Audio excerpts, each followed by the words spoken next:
Picture this, a sprawling mansion bathed in the warm glow of the Spanish sun. Palm trees sway gently in the breeze, their shadows dancing across an immaculate lawn. Sleek, powerful cars gleam in the driveway, a testament to their owners' extravagant wealth. Inside, champagne flows freely, laughter rings out, and the air hums with an intoxicating mix of excitement and danger. This, my friends, is no ordinary gathering. It's a glimpse into the world of John Goldfinger Palmer, a man who built an empire on stolen gold and shattered dreams.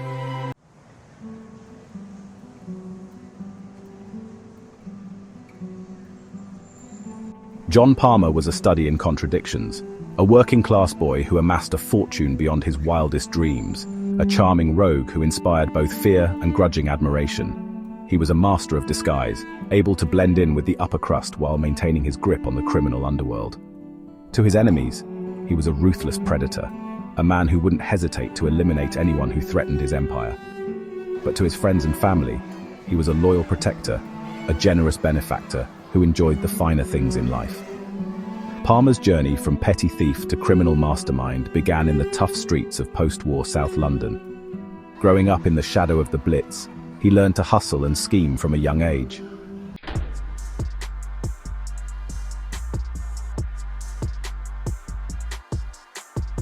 The Brink's-Mat heist was a watershed moment in British criminal history, a brazen raid that netted a staggering £26 million worth of gold bullion. Palmer, with his network of contacts and his talent for making stolen goods disappear, was the mastermind behind the laundering operation. He melted down the gold, transforming it into untraceable assets that funded his lavish lifestyle and fueled his insatiable appetite for power. The Brink's-Mat heist thrust him into the spotlight, making him a target for law enforcement and rival criminals alike. He lived a life on the edge, constantly looking over his shoulder, always one step ahead of the authorities. Yet despite the constant threat of capture, Palmer continued to expand his empire, diversifying his criminal portfolio and leaving a trail of shattered lives in his wake.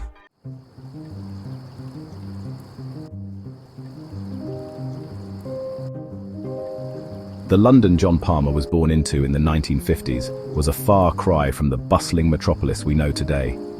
The scars of World War II were still visible on the city's landscape and etched into the hearts of its inhabitants. Rationing was in effect, bomb sites dotted the streets, and a sense of uncertainty hung heavy in the air. For many, survival became a way of life, and the line between right and wrong became blurred in the struggle to make ends meet. Palmer's neighbourhood in South London was no exception. The streets were tough, unforgiving, and teeming with kids who had learned to fend for themselves.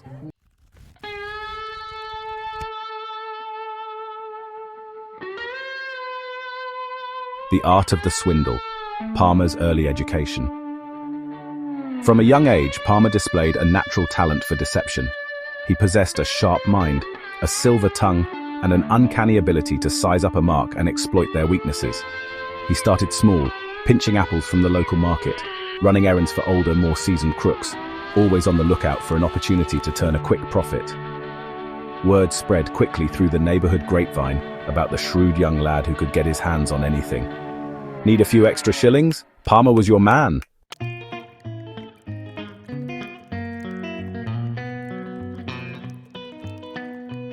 Teenage tycoons, from milk bottles to bigger scores. Palmer's early exploits were the stuff of local legend, whispered in hushed tones in the pubs and on street corners. There was the time he organized a ring of kids to collect empty milk bottles from doorsteps, returning them for a small deposit, only to steal them back again the following week to repeat the process. Then there was the infamous incident with the rigged raffle at the local church fete, where Palmer made off with the takings and left a trail of outraged pensioners in his wake. These early successes, however, were merely a taste of the riches to come. As Palmer's confidence grew, so did his audacity.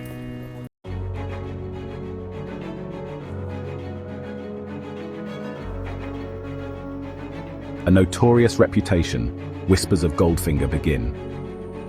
Word of Palmer's exploits spread beyond the confines of South London, reaching the ears of more established criminals who recognized his talent for turning a profit. He began to forge alliances with older, more experienced crooks, learning the tricks of the trade, expanding his network of contacts, and honing his skills under their tutelage. He quickly earned a reputation as a man who could be trusted to get things done, no questions asked. He could move stolen goods, launder money, and make problems disappear with an efficiency that belied his years.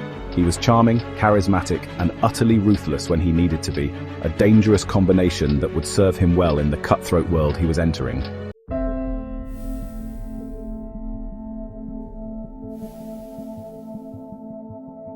The Brinks Mat Heist, a daring daylight robbery.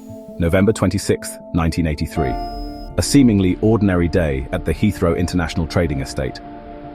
Little did anyone know that history was about to be made, not in the skies above, but in the seemingly impenetrable walls of a security depot. A gang of 6 armed robbers, their faces concealed by balaclavas, stormed into the Brinks Mat warehouse, expecting to find a routine haul of cash. What they stumbled upon, however, was far beyond their wildest dreams. 3 tons of gold bullion, worth an estimated £26 million. The robbers, a mix of hardened criminals and small-time crooks out of their depth, had stumbled upon the crime of the century.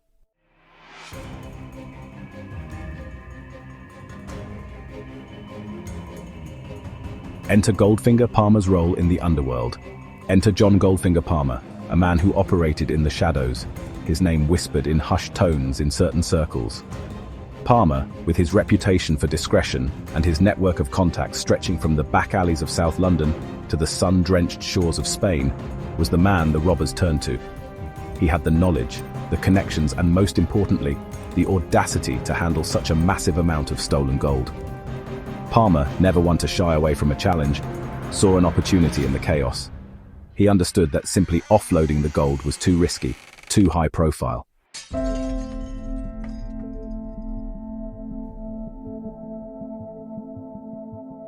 Melting the evidence, the laundering operation.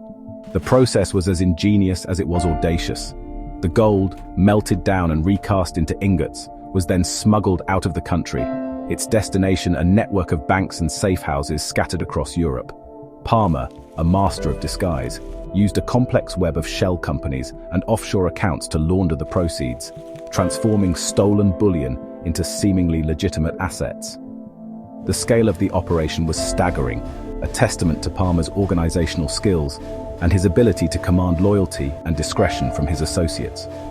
He moved millions of pounds worth of gold across international borders, always staying one step ahead of the authorities, his every move shrouded in secrecy and deception.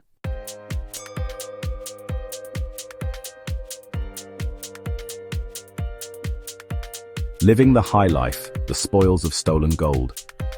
The success of the Brinks Mat operation catapulted Palmer to the upper echelons of Britain's criminal elite. He had achieved the seemingly impossible, outwitting the authorities and amassing a fortune that would have made Croesus blush. He indulged in a lavish lifestyle, acquiring luxury properties, fast cars, and all the trappings of a life lived in the fast lane. Palmer became a fixture on the international party circuit, rubbing shoulders with celebrities, socialites, and the nouveau riche. He was a man who had it all, or so it seemed.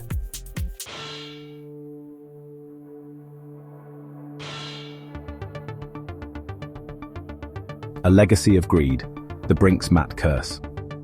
The Brinks Mat heist became a cautionary tale, a reminder that crime, no matter how meticulously planned or audaciously executed, rarely pays in the long run.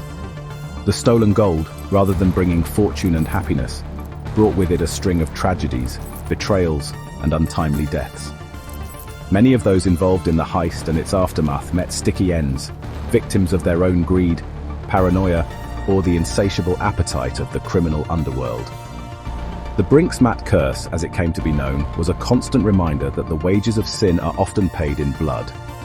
John Goldfinger Palmer, the man who had seemingly outwitted fate itself, would ultimately succumb to the curse he had helped unleash.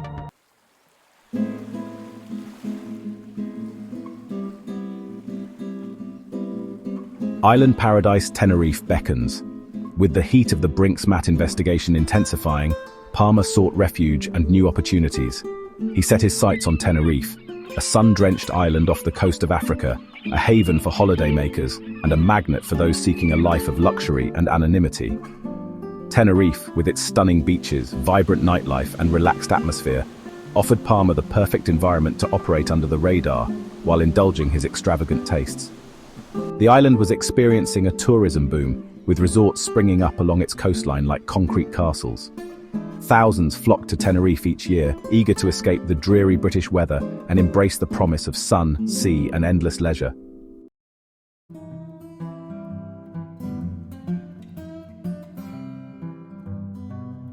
The Timeshare King, a lucrative illusion. Palmer's chosen vehicle for his new empire timeshares. The concept was simple, seductive, and ripe for exploitation. For a relatively small sum, holidaymakers could purchase a share in a luxury apartment or villa, guaranteeing them a slice of paradise for a specified period each year. Palmer, with his silver tongue and air of effortless sophistication, excelled at selling this dream. His sales teams, often composed of smooth-talking Brits with questionable morals, descended upon the island's bars, beaches, and tourist hotspots, armed with promises of unbelievable deals and a lifestyle beyond their wildest dreams.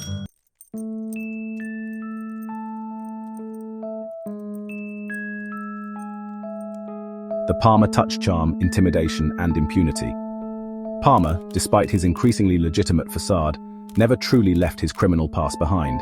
He ran his timeshare empire with an iron fist, employing a mixture of charm, intimidation, and outright violence to maintain control and silence dissent. His enforcers, often recruited from the ranks of Britain's criminal underworld, ensured that those who crossed Palmer lived to regret it. Local authorities, either complicit in his schemes or too intimidated to intervene, turned a blind eye to his activities. Palmer, it seemed, was untouchable, his wealth and influence insulating him from justice. The money poured in, funding a lifestyle of unparalleled extravagance. Palmer indulged in his taste for luxury cars, expensive jewelry, and lavish parties, his Tenerife mansion becoming a playground for the rich, the infamous, and those seeking to bask in the reflected glow of his ill-gotten gains.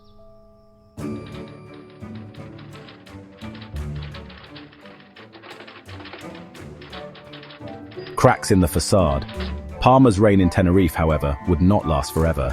Word of his unscrupulous business practices began to spread, whispers of deceit and intimidation reaching the ears of those determined to bring him down. Journalists, sensing a story too big to ignore, began to investigate Palmer's empire, their inquiries revealing a web of shell companies, fraudulent contracts, and a trail of shattered lives. The authorities, spurred on by mounting evidence and growing public pressure, could no longer ignore Palmer's activities. The net was closing in, the days of operating with impunity coming to an end. John Goldfinger Palmer, the man who had seemingly outsmarted everyone, would soon discover that even in paradise, justice has a way of catching up.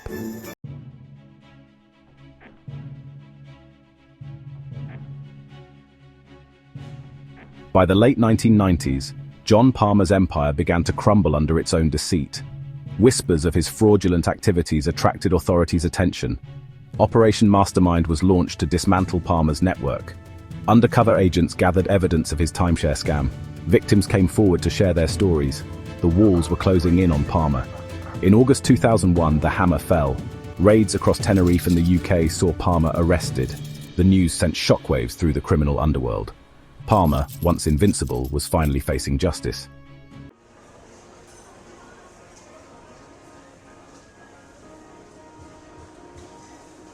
Palmer's trial, held in a packed courtroom in May 2001, captivated the British public and media alike. The prosecution painted a damning picture of Palmer as a ruthless con-man who had preyed on the dreams and aspirations of thousands of holidaymakers. They presented a mountain of evidence, including fraudulent contracts, forged documents, and damning testimony from former employees and disgruntled victims. Palmer, true to form, maintained his innocence throughout the trial. His legal team, a formidable collection of legal minds, launched a vigorous defense, attempting to discredit witnesses, poke holes in the prosecution's case, and portray Palmer as a legitimate businessman who had been unfairly targeted. The jury, however, was unconvinced. After weeks of deliberation, they found Palmer guilty on 12 counts of conspiracy to defraud. The verdict, a resounding victory for the prosecution, and a stark reminder that even the most cunning criminal is not above the law, sent shockwaves through the criminal underworld.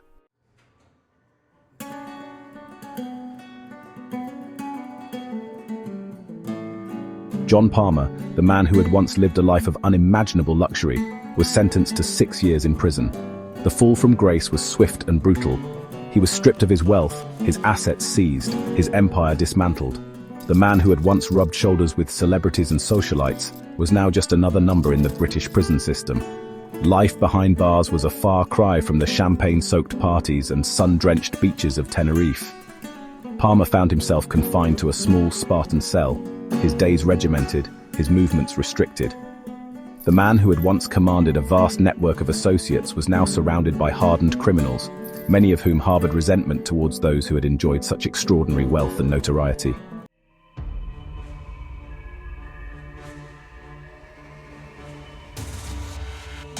Seeds of betrayal, enemies made in the shadows. Palmer's imprisonment marked the beginning of a new chapter in his tumultuous life. The criminal underworld had not forgotten John Goldfinger Palmer. His conviction left a power vacuum, his former associates scrambling for control. Rival gangs saw an opportunity to move in on Palmer's territory. Those wronged by Palmer craved revenge, their desire for retribution growing stronger. The seeds of betrayal had been sown, and they would soon bear bitter fruit.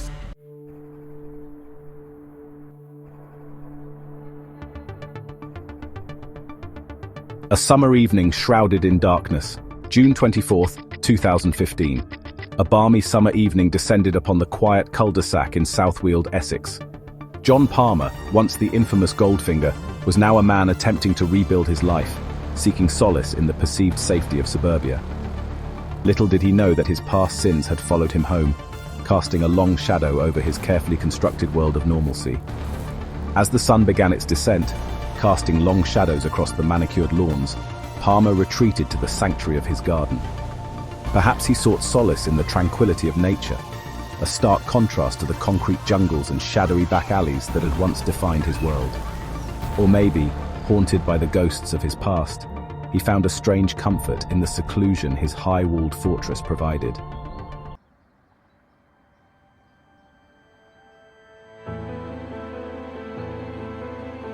Six shots, no witnesses, the enigma of Palmer's demise.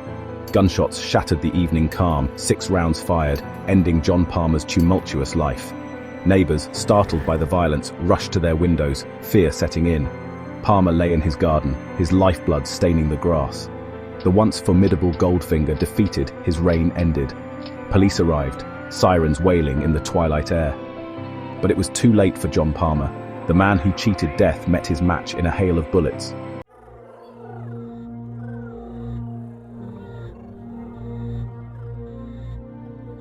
Whispers and speculation, unravelling the motives. News of Palmer's assassination spread like wildfire, igniting speculation and intrigue. Who had wanted him dead? Was it a professional hit, ordered by shadowy figures from his past, or a crime of passion fueled by revenge? The police struggled to make sense of the killing. Palmer had made a career out of making enemies. The list of suspects was long and varied, ranging from disgruntled former associates to vengeful victims seeking justice. Theories abounded, each more outlandish than the last. Some whispered that Palmer had been silenced to prevent him from revealing secrets. Others speculated that his death was a warning.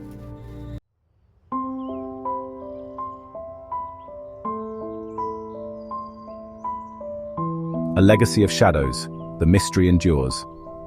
Despite a lengthy and thorough investigation, John Palmer's murder remains unsolved. The killer, or killers, vanished into thin air, leaving behind a trail of unanswered questions and a legacy shrouded in mystery and speculation. The case, once a media sensation, gradually faded from the headlines, relegated to the realm of unsolved crimes and cold cases. But for those who knew John Palmer, who had crossed his path or felt the sting of his deceit, the memory of Goldfinger lingers. He remains a cautionary tale, a reminder that the pursuit of wealth and power can come at a terrible cost, and that even in death, some secrets refuse to stay buried.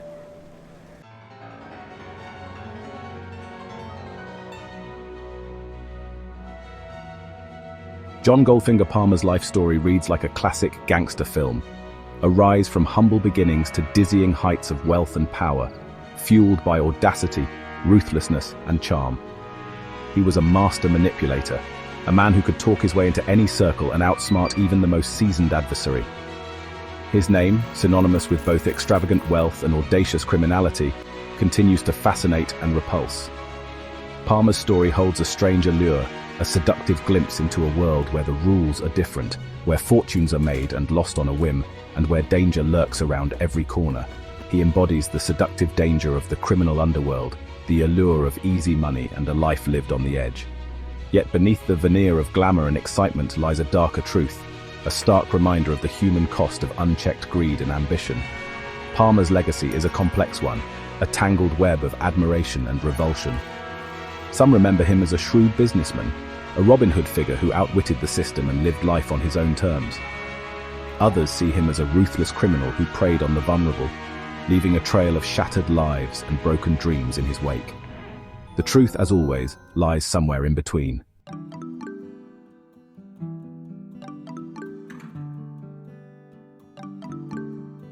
It's easy to be seduced by the glamour and intrigue of Palmer's story, but we must never forget the victims of his crimes, the countless lives shattered by his scams.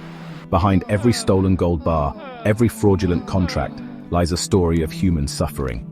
Palmer's victims paid a heavy price for his greed. Their stories remind us of the human cost.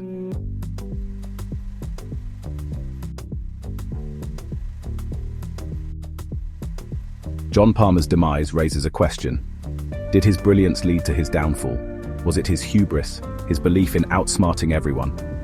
Palmer amassed enemies, leaving a trail of resentment. Even the most cunning can be outwitted. His assassination reminds us that no one is above justice or revenge.